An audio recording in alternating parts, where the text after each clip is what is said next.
Hey, everybody in YouTube land, Game Boss is in the house. This is a video. We're going to be talking about the key features and things I like and dislike about this upcoming WWE 2K16. We're going to get this started right now.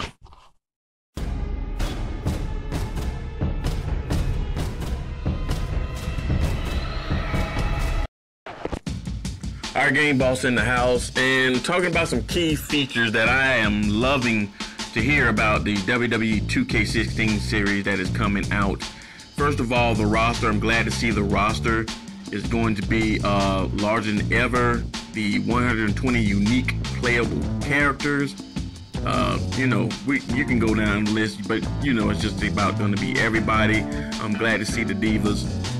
Now, the Arnold Schwarzenegger thing with the Terminator, I'm not sure I'm feeling that. I'll have to wait till I get this game and check that out. That's not a selling point for me. They can leave that out for all I care. That has no sort of impact on whether I'll get the game or not.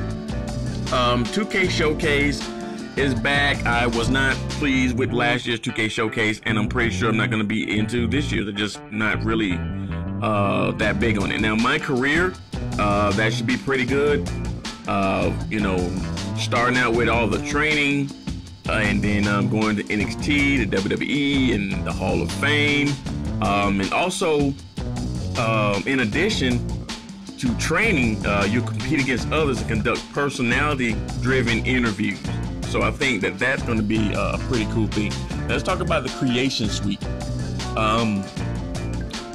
That one, I'm glad to see back. A lot of people were emailing me and sending me messages about this. And yes, here it is. They're telling you right now that they're including the Create a Diva, which they didn't have before, Create a Championship, Create an Arena, Create a Show. A lot of people like to make their own show. Some of the fan favorites and key improvements is with the Create a Star and Create an Entrance, and also the Superstar Studio, and also community creations. So if you like to go online and snag some great creations from others or upload your own, that's also there. WWE Universe for the 2K16, they're making some core improvements to the stories, rivals, match card selection, and for the first time, superstars can be assigned to multiple shows, enabling players to have a broader experience. That's always good, because when they had something like that before, you couldn't assign a star to, say, SmackDown and then assign them to Raw too. You just couldn't do it. So that's also a good thing. Online, they're promising to completely overhaul the base on online based on feedback they were getting from people, including an improved matchmaking system. It's always good to see that, especially for PS4 owners. God, did they ever suck up bad when it came online. Now, the soundtrack.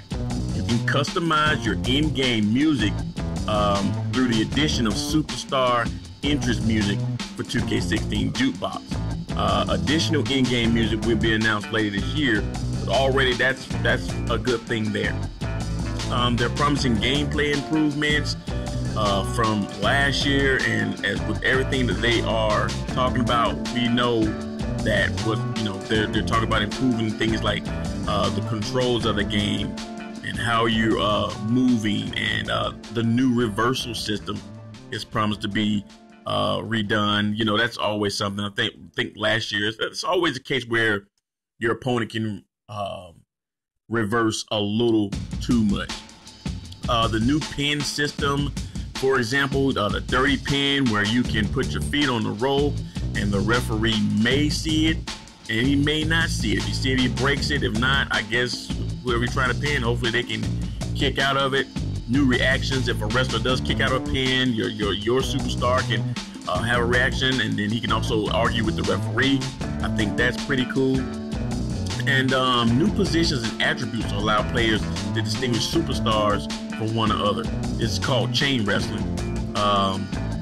When you tie up during a lockup and you're trying to make a clean break. So just all those different holds they've been working with, improving the AI, the entrances, improved presentation flow for the matches, and I'm loving that they won't go off to a loading screen. No more loading screen. It's actually going to pan around the ring, It's gonna pan over to the announcers and get their comments on the upcoming match, and then bam, the next music of the superstar hits. That in a way is a sort of loading, but instead of them taking you off to a loading screen, keeping it there, focusing on the fan, focusing on the ring announcers, and I thought that's great, especially if you're creating stories and uploading stuff on YouTube or whatever, and that load screen just sucks, especially if you don't want that in there. You have to, take that out. The commentary team, new commentary team, of course, you're gonna have John Bradshaw Layfield, Michael Cole, Jerry the King Lawler, and it's supposedly said that they have recorded thousands of new lines for the ringside. So I was also hyped with that because I get tired of the same lines, especially from the King Lawler. Visual upgrades for the WWE superstars and diva appearances. Lord knows they F some up last year with the divas. So seeing them enhance that and seeing them look a little bit better would be just great. So anyway, this game's coming out October 27th. I hope you've entered this chance to win this game because it will go out to the winner on day one. I'm still working on getting more copies too, but it's gonna go out on day one. It's gonna be available for Xbox 360, Xbox One, and PS3 and PS4. So, if you pre-order, you get Arnold, hopefully somebody else is gonna come up with some different pre-order bonus. But I think this may be a winner. It's definitely gotta be an improvement from last year. And I'm gonna go on a limb and saying this could be up there now. Maybe it's gonna be just as good as 2K14. We just have to see. Anyway, that's it. That's all I have. Please rate, comment, and subscribe for me until the next time. And click any links and check out the competition for the prize to win this game and any other videos done on 2K16. Boss out.